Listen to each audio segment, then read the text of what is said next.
The first question obviously is for you, Christopher. Since Mr. Mcgrath has just finished, I would put the question to you, which is, if God does not exist, on what basis can anyone say this action is right or this action is wrong? So whoever asked that only just came into the room, right? I mean, I can't believe that I didn't say what I thought about it. But I won't repeat it, because actually what Dr. Mcgrath just said I thought was unusually good on this point. You'll recall what he said on the Dostoevskian matter.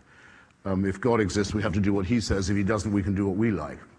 Now, just apply this for a second in practice and in theory. Is it not said of God's chosen people, and is it not said to them by God in the Pentateuch that they can do exactly as they like to other people? They can enslave them, they can take their land, they can take their women, they can destroy all their young men, they can help themselves to all their virgins, they can do what anyone who had no sense of anything but their own rights would be able to do, but in this case with divine permission. Doesn't that make it somewhat more evil? In Iran, where I've been to all three axes of evil countries, by the way, and I think I'm the only writer who can say that. You're not allowed to sentence a woman who is a virgin to death, even though she may have committed, in the eyes of the mullahs, a capital crime, perhaps by showing her hair too often or her limbs. She can't be sentenced to death. But religious law means she can be raped by the Revolutionary Guards and she's not a virgin anymore. And then they can kill her. Do what thou wilt shall be the whole of the law used to be considered the motto of Satanism, as I recall. Divine permission, given to people who think they have God on their side, enables actions that a normal, morally normal unbeliever would not contemplate. The mutilation of genitalia of children. Who would do that if it wasn't decided that God wanted it?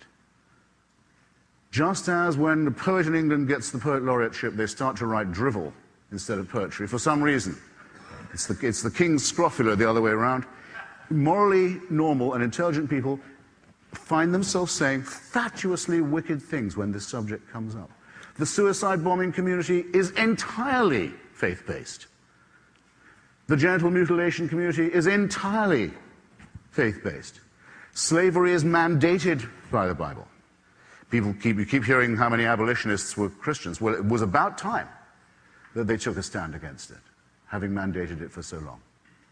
So it's not even a tautology, I think, to say that there's a relationship between the human impulse to do evil, to be selfish, to be self-centered, to be greedy, and a contrast between that and faith, because given only faith, mountains can be moved, and millions of people who would never normally acquiesce in evil are brought to it straight away and with ease, and with self-righteousness.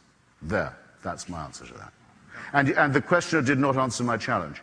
Name an ethical statement made or action performed by a believer in the name of faith that couldn't have been by an infidel, and name, if you can, this is easier, a wicked action that could only be mandated by faith, and then you'll see how silly your question was, whoever you were.